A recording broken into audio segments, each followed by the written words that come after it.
Okay. Should we do this? Good morning. Good Good morning. afternoon.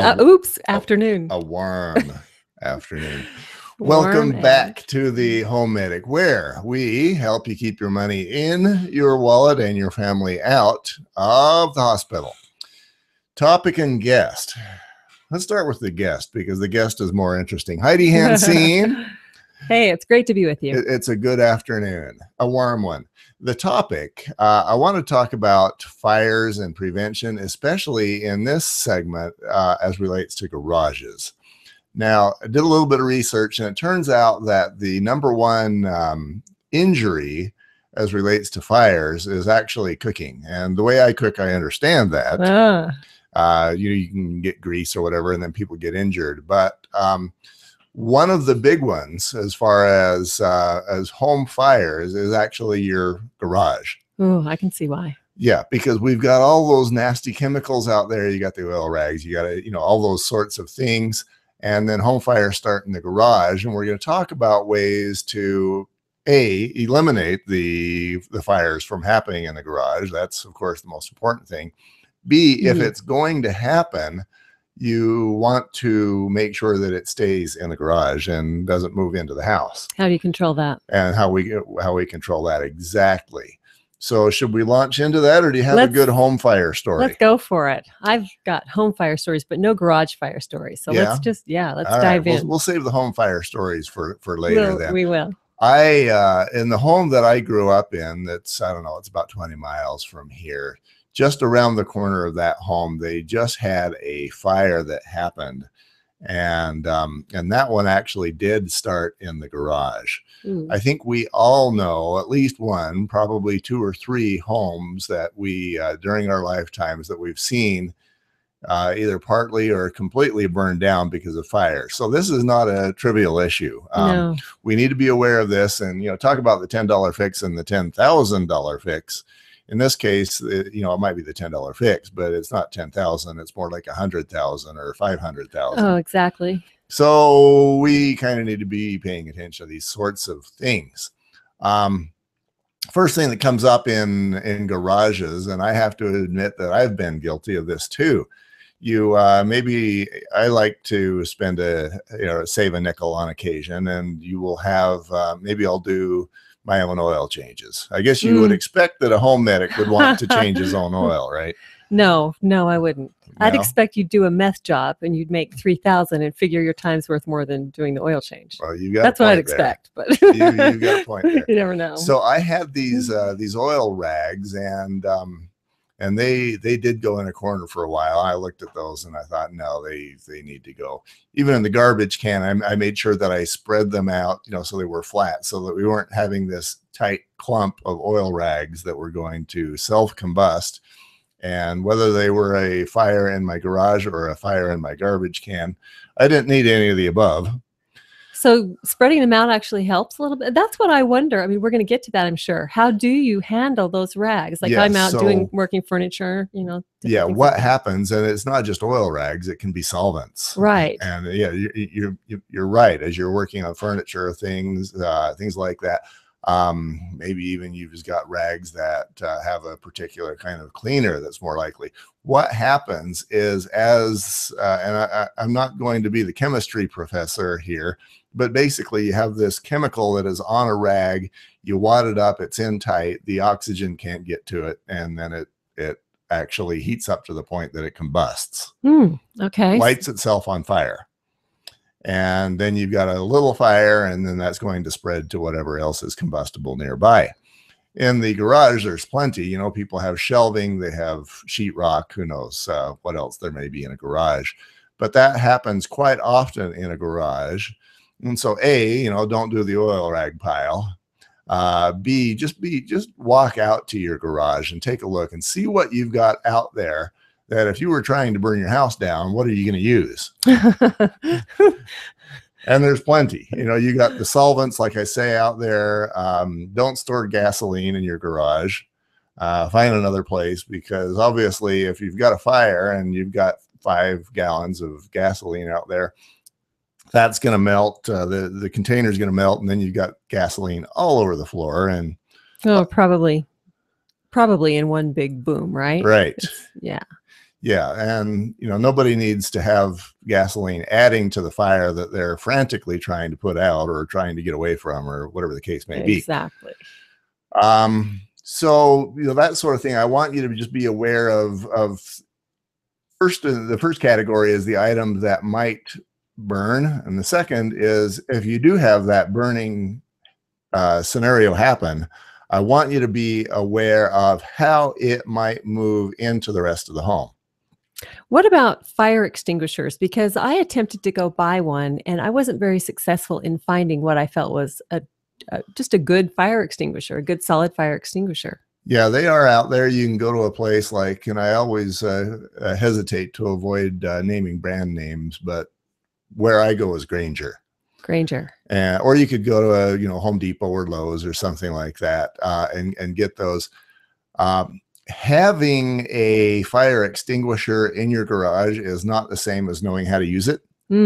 Okay. So it's good to know. Yeah, it needs to be one of those items where you actually are confident that you could use that in a fire. Sometimes it can be helpful to actually use it on something so that you know that you know. But then once you test it, they're no longer usable, correct? Don't you have to have them so they don't get clogged? And depending, yeah, sometimes they're a one-use sort of a thing. Sometimes you just lost, a part of your material. Somebody told me once to go to the fire department, but I didn't know if that was actually Wouldn't hurt. Fire department's good. Anything is better than nothing at all. All right. I'm learning from you. Fire department, good plan. And I'm sure as you go there and as you ask questions, you can learn more from those guys. I mean, nobody's more passionate about fires and prevention than those guys. Well, they were supposedly going to refill your fire extinguisher. Nice. Is that something you know about? That is not something I know Well, I like about. to throw you a curveball every now and then. I think that was more of a slider. Just once in a while. Yeah. Just a little. Fastball, I know you know everything. So as we look at the garages, yes, you absolutely need to have some sort of an extinguisher out there. And you need to know where it is.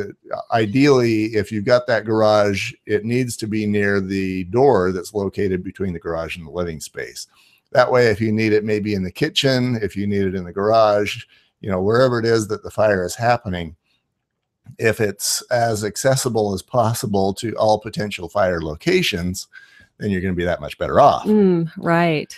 And so that's what I'm suggesting, is that you put it near the door, on inside the garage, so that you can grab it and go to wherever you need to go with it. I love that idea.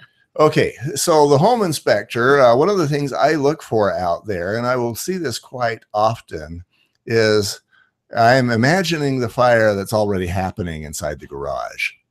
And I'm thinking, how does this fire get from the garage into the living space? Exactly. Or similarly, how does the fire get from the garage into the attic, so then it can burn its way through the attic and then go down in the living space and do it that way? So what I'm looking for is holes. Sometimes what I will see is maybe somebody will put a garage door opener in there and they don't want to attach to the sheetrock, so they'll cut the sheetrock out and then they'll attach to the attic rafters. Oh, on the roof of the garage. Right. Okay. And they think, yeah, this is better. It's higher quality because now I'm attached directly to the rafters, and they think it's awesome. And I think it sucks. Oh, because then the fire can just inflame up into the roof, like you said, and engulf the house. Exactly. Yeah. And to make things more interesting is when you have holes in the ceiling of the garage like that, you can also get birds and bats and those sorts of things in there. I have actually seen where people that leave the garage door open more often, they can have critters get into the attic that way. So there's actually a reason for leaving that attic access hole closed. Sealed. Yes. Sealed. Okay. Yes. I didn't know that. And that reminds me of another story. I think I told that in one of the other podcasts. But if you actually have that whole attic hatch that's completely open, yeah, pigeons, it gets nasty up there in the attic, and they start leaving their donations, and then people start going to the hospital that way. I used to think it was good to leave that open just to keep the heat kind of flowing out of there, but I think it's better to get those little turtle vents that we Yeah. talked about in another podcast. Yeah, and it is actually going to do a good job in your attic ventilation. It kind of replaces the soffit vents, but better off to actually have soffit vents and not try to do a plan B. Great.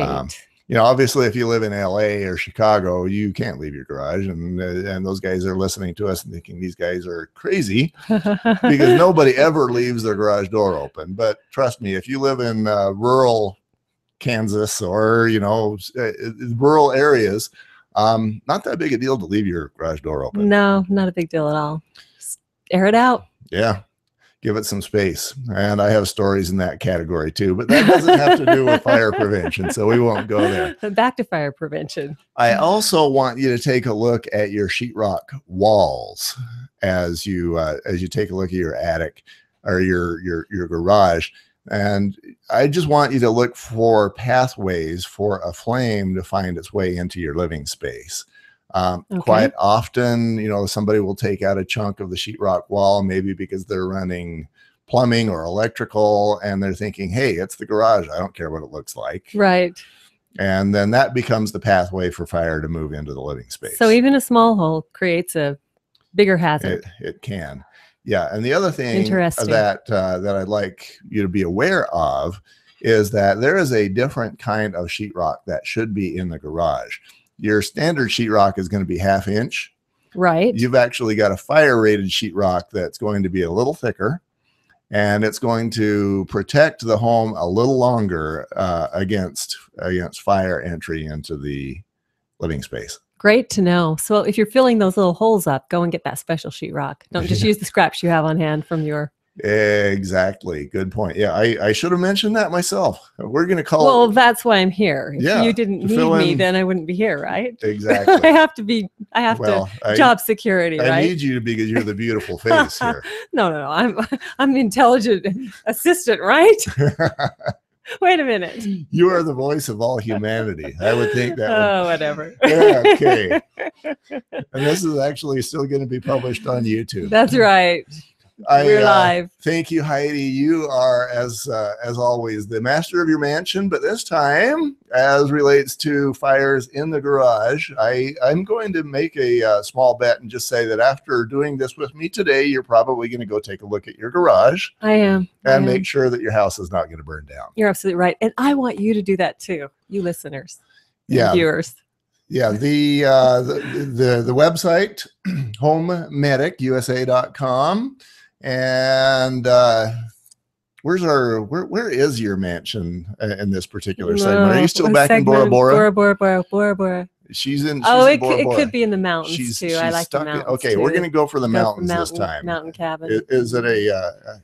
It's for you it might be the mountain cabin. For me, I think I'm going to go for a cave in the mountains. That's my mansion for this segment. So. Master of your mansion. Cave in the mountains. Even if your mansion is a cave somewhere. Finally, be yourself because everybody else is taken.